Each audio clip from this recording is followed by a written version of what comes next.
Hello, we're back in the preface again. We're in the Roman numeral pages, page 11. And we have this grid with what you need to know and what you need to do. Chapter 8 covers sleep, when healing and repair take place, and that's under what you need to know. And what you need to do is understand that sleep is as vital as diet and pacing.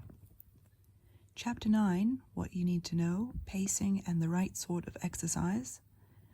What you need to do, yes, it is boring, but you will recover more quickly. Chapter 10, myalgic encephalitis and long COVID. And apologies if you're used to encephalitis. Sometimes I remember what I heard first. Myalgic encephalitis and long COVID, the symptoms of inflammation. What you need to do, use symptoms to discern mechanisms. Chapter 11, what you need to do is about the overview and of the mechanisms of inflammation and how to fix them. What you need to know is because that has obvious implications for how they are managed. Now what I'm going to do for the next chapters here is I'm going to say the chapter, the what you need to know part, and the what you need to do part. I probably should have done that earlier. Let's see if that makes sense. Chapter 12 is allergy and autoimmunity, how to recognize and deal with these. Chapter 13, the general approach to reducing inflammation, how to plug these immunological holes. Chapter 14, detoxing to reduce the toxic load of metals, pesticides, volatile organic compounds, prescription drugs, mycotoxins, and more. Toxins increase the biochemical friction. How to avoid and reduce the endogenous load. Endogenous meaning that from within. Chapter 15, the general approach to treating chronic infection, reduce the infectious load. We all carry infections. How to start minimizing that burden. Chapter 16, DMSO, dimethyl sulfoxide. Please help if that's wrong. DMSO, a wonderful multitasking tool. Chapter 17, methylene blue for many chronic infections, reduce the total infectious load.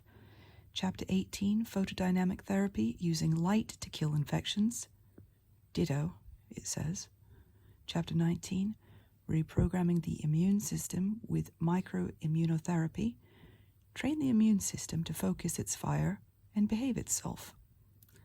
Chapter 20, reducing the infectious load with specific antimicrobials.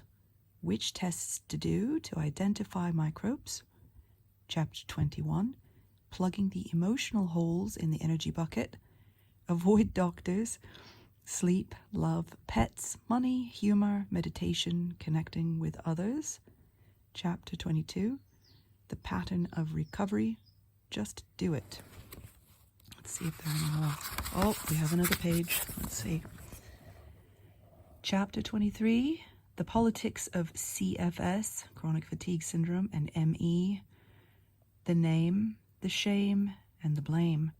How we humans are poisoning the world and destroying ourselves in the process. The early symptoms of this are CFS and ME. Appendix 1 is Groundhog Basic, what we should all be doing all the time to prevent disease and live to our full potential. Appendix 1, Groundhog Acute, what we should do at the first hint of any acute infection. Appendix 1, Groundhog Chronic, what we should all be doing all the time as we become chronically ill or aged.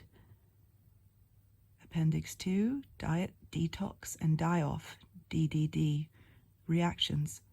You may get worse initially in response to a healing intervention, but things will get better.